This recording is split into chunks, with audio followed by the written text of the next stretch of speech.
Check 1, 2. Testing 1, 2.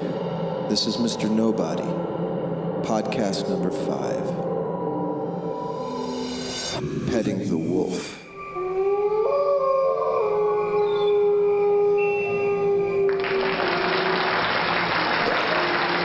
I had a dream last night. I was in some woods, and it was like a fairy tale. And the woods were dangerous, dark, and foreboding. Unknown.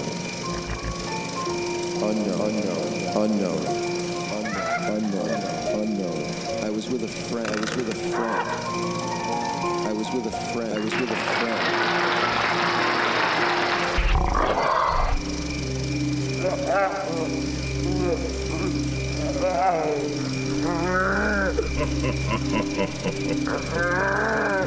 And these woods were next to a city.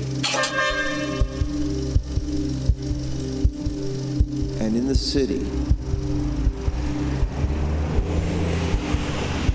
there were a lot of cars and people with weird problems.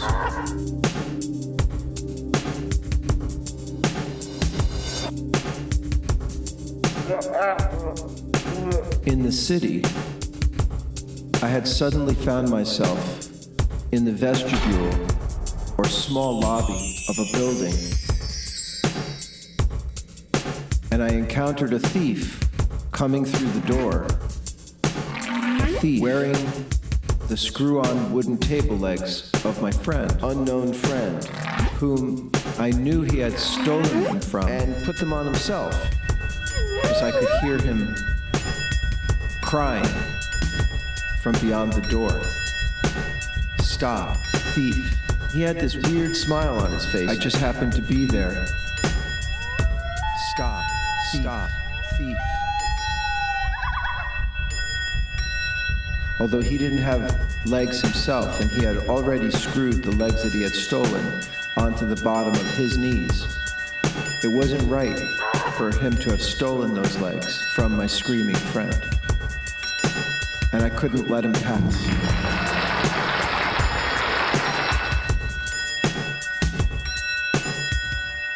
A few moments ago, I had been in the woods. The thief coming through the door, wearing my friend's coffee table legs screwed to the bottom of his knees, recognized that I knew that he had stolen them and charged at me. Why am I dreaming this? I couldn't let him pass and get through that lobby. My friend needed those legs. In doing so, he flipped his body in the air, a somersault, and attempted to hit me with the legs.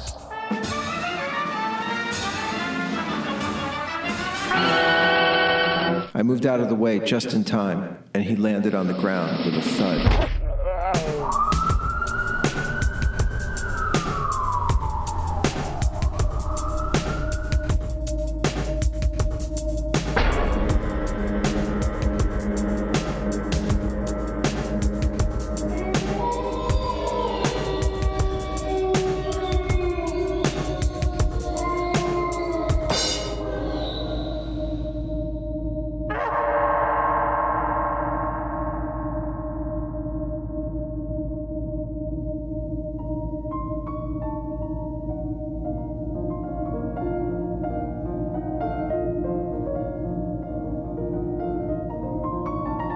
Weird.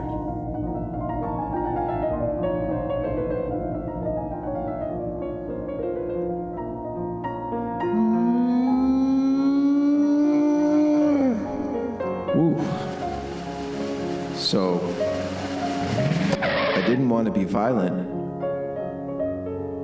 I didn't want to hurt him. But he was combative. And he wasn't going to give up those legs.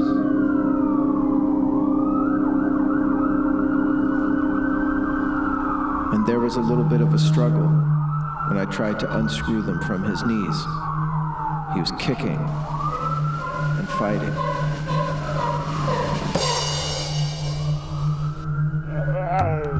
I was thinking, this is getting out of hand. This happens so fast, and it's already out of control.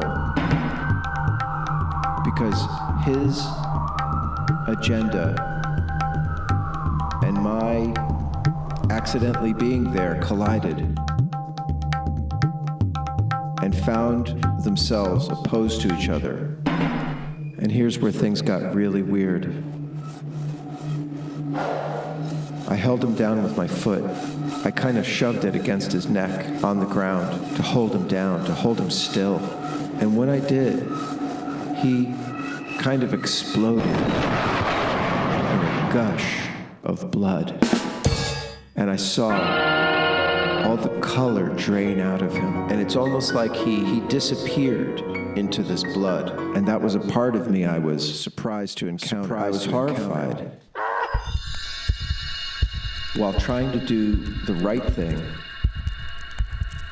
by stopping this thief who had stolen the legs off of my unknown friend, that I had caused this death. I was angry, so my foot had the anger pass through it. And that's what's hard to admit. In the woods, things were dangerous, but here in the city, that somehow seemed to be in a parallel universe to the woods.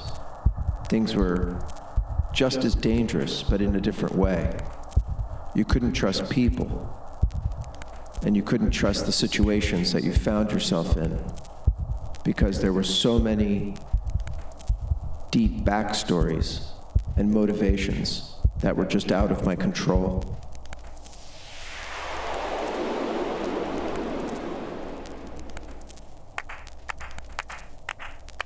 The next thing I knew, I was back in the woods.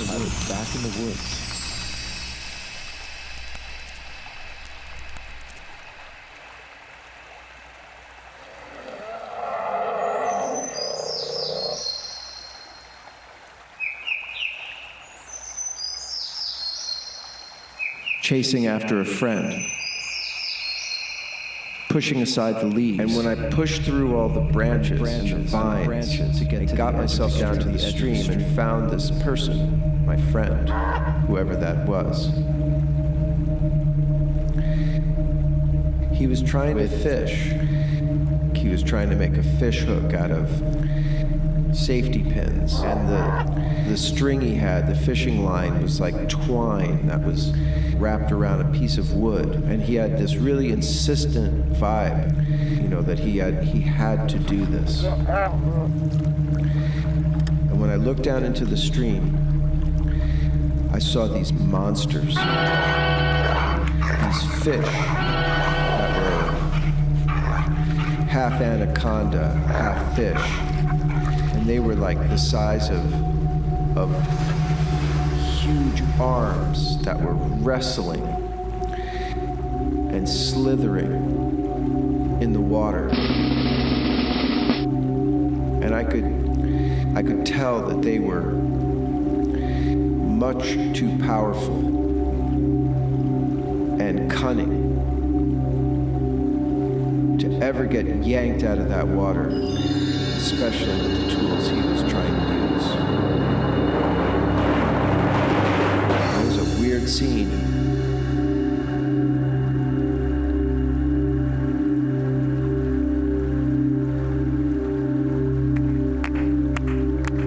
I remember my friend's face looking at me with confusion.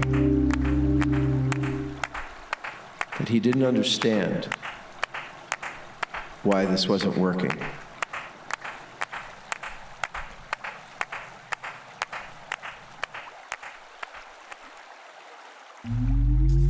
And then I was back in the city.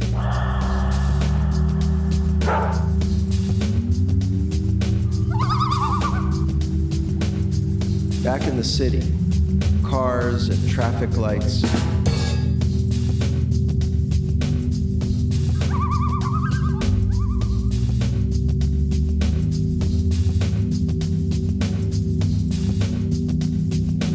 And then I was standing in front of this giant vehicle. It was like a garbage truck. Once again, my nondescript and unrecognizable friend was there. And he went up into a steering compartment, which was on a second level, higher than the street level. It was this this vehicle. And for some reason, he had to drive this truck.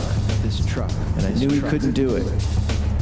And so that I was going to have to somehow try to drive from the lower part of the truck.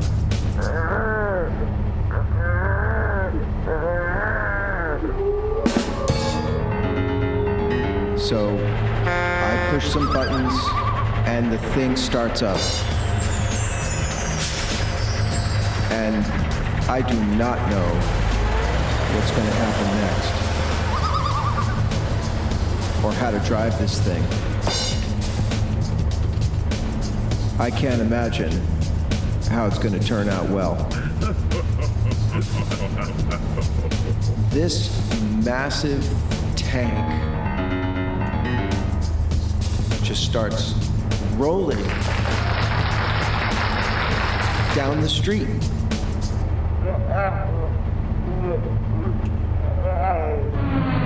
Hoping that there's some way that this is going to end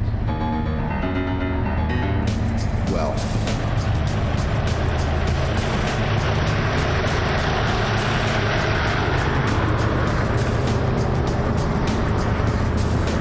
And my anxiety is picking up every block that I go, because I'm just sensing that the probability of some car smashing into us and me just barreling through that has got to happen.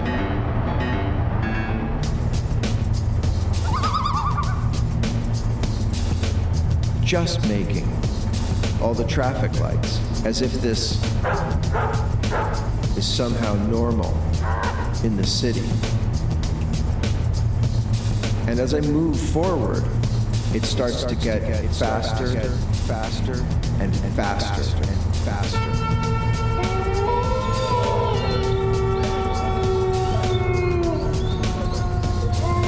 Some way in which I can slow this down. And there's nothing there. There's just that one pedal that doesn't do anything. And I'm not even able to steer this thing. I just have my hands on it. It's like it's driving me. And I've got to watch the carnage because of the physics. Barreling down. And I'm aware that there are cars, other trucks and things like that, but there's nothing I can do.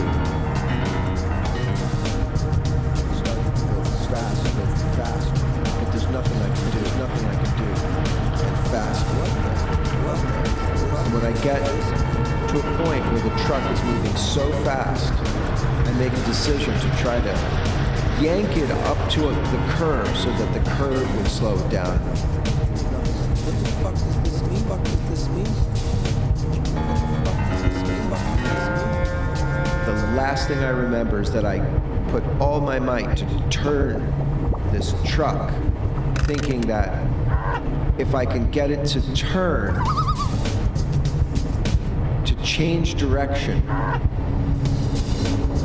that less people will die.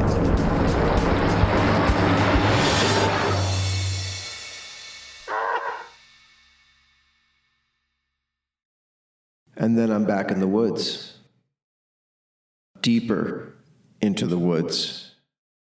There's clearly something wrong.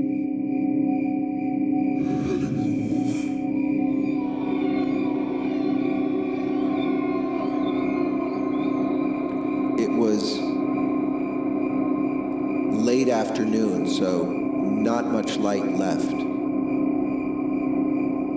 And I'm walking with a person, a friend.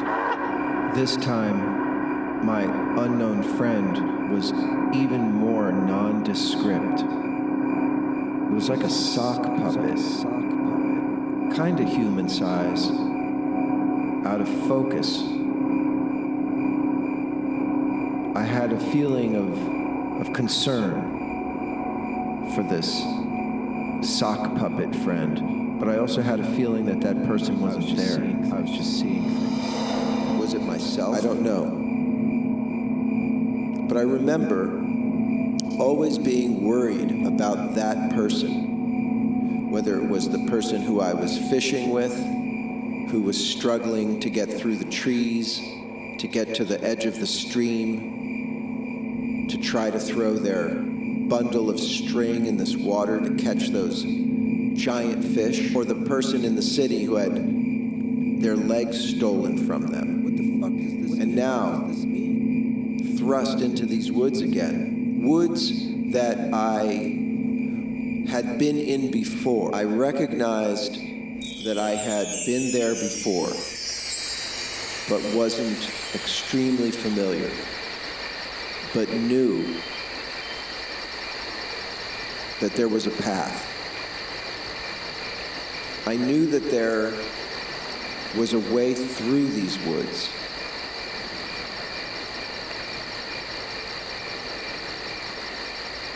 And so I'm walking, not really on the path, but looking for the path with this other person who is nondescript, but within 10 feet of me all the time.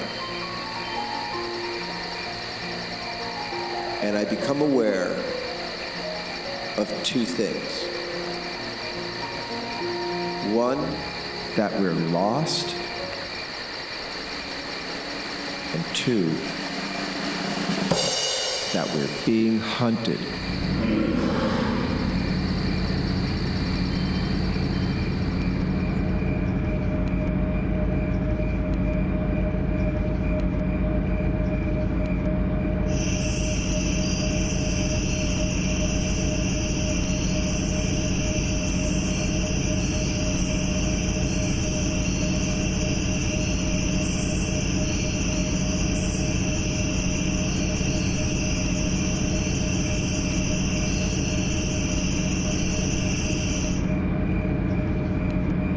Shit.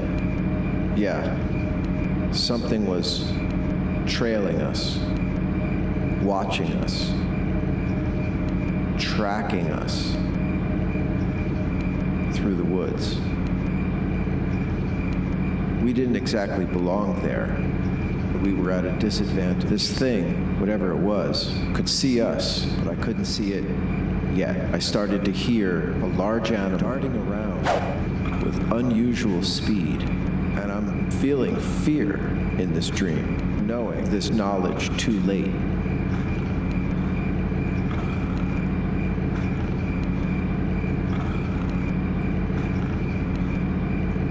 And then I see it.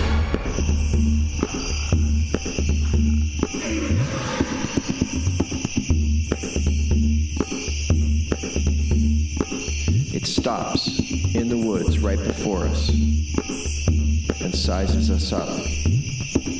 My sock puppet friend is just lurking 10 feet in front of me and is starting to disappear, disintegrate into the air.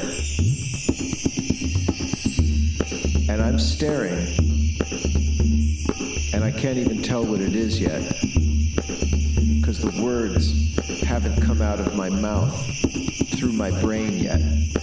I just know we're being hunted, and that this beast, this animal, has made the choice to show itself.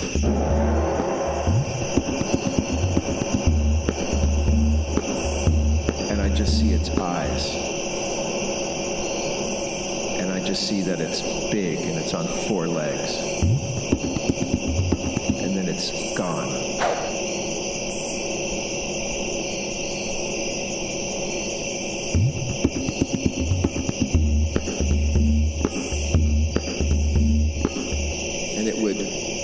It would dart past us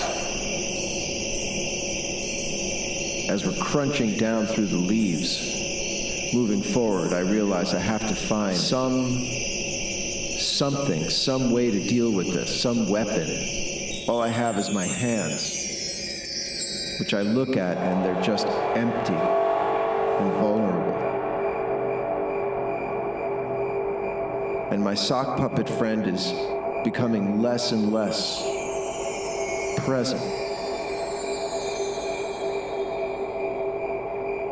And the sound is simultaneously stronger and more silent. Something I can't control. A primeval desire to fight for self-preservation. But also knowing that I'm the one that's in a territory that belongs to this creature. And I don't feel hate. I just feel vulnerable. I feel like dinner. But I also feel the animal inside me that isn't going down without fighting. And I still have a desire to protect this friend. But that's dissipating, just like that sock puppet is dissipating.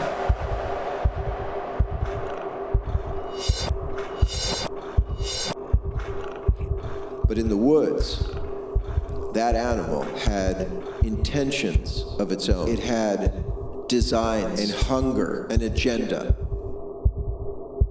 It was changing, morphing. It was vibrating. It was in the shadows. And when it came into focus, it wasn't easily recognizable. But it had its predatory eyes on us, on me. I think I was most concerned for the safety of my companion, but I also felt fear.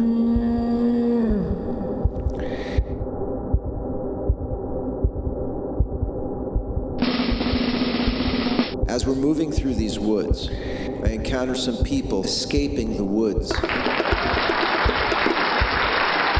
saying, "Haven't you heard? They've redone the path. Haven't you heard? Some people coming through, they've redone these paths." I knew that we had to find the path to get the hell out of there.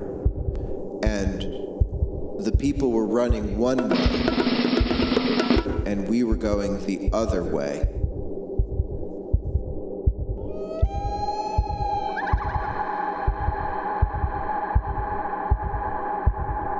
I notice that there is a path, even though it's obscured, and it's through these woods, and it's barely noticeable. But at these particular junctures, someone had taken away the natural landscape of those woods and paved it over with cement and these green plastic ground coverings. In just these little areas, there were these remodeling of nature, unnatural, city work. I don't know how else to describe it. Like crossing a stream where there used to be a couple of logs to cross this beautiful little stream. They had come in and paved down the embankment, and landscape, a road had come through this primeval forest, tried to control aspects of this path. And the aspects of the path were the important areas of crossing. What does this mean? Destroyed the beauty.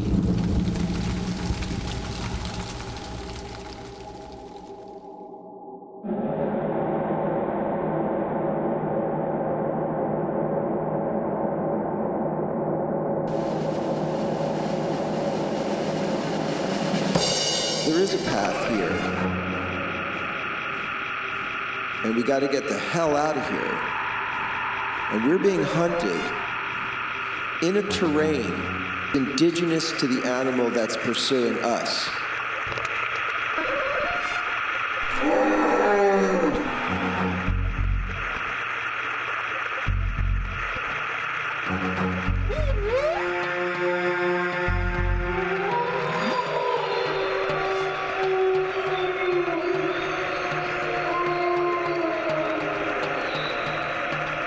petting the wolf.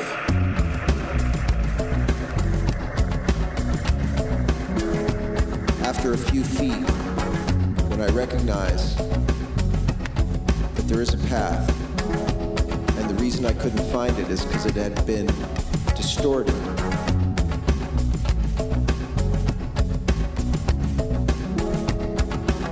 This absurd attempt to control this animal reemerges, and it's a lot more emotional and insistent. It's a wolf, and it's a big, shaggy wolf. I could see its giant head had hair like this, woolly from its chest up and over its ears that was a different color, lighter and more red, and its dark snout, eyes were emerged through that lighter color, and its body was dark and it was strong, emotional. The wolf was upset. My companion is becoming more and more like a nondescript thing. It's just out there, arm lengths away from me, where the wolf could attack.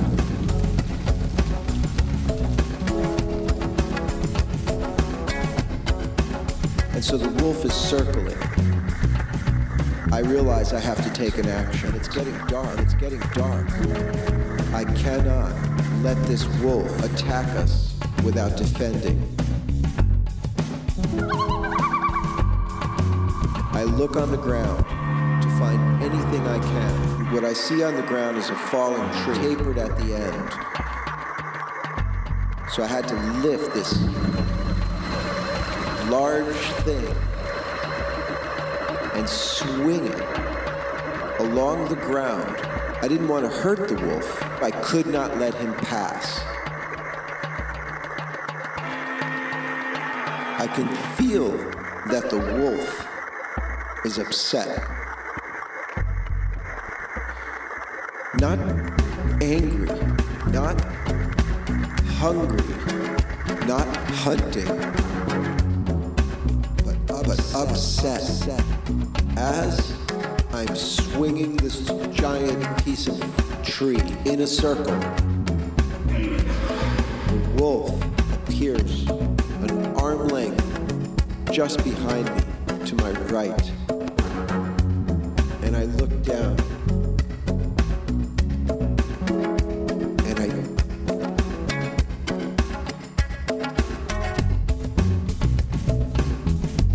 I touch him. I don't even know why this is upsetting, but it's very upsetting. The moment I touch the wolf brings his head up into my hands and comes right against my body, fully familiar, like he's my dog, who's been lost and hasn't seen me,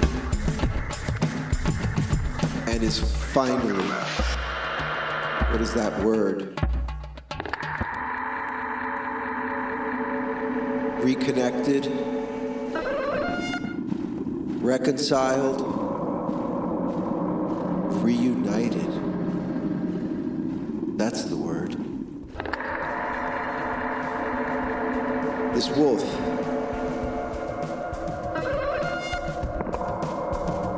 pours all its emotion into my hand.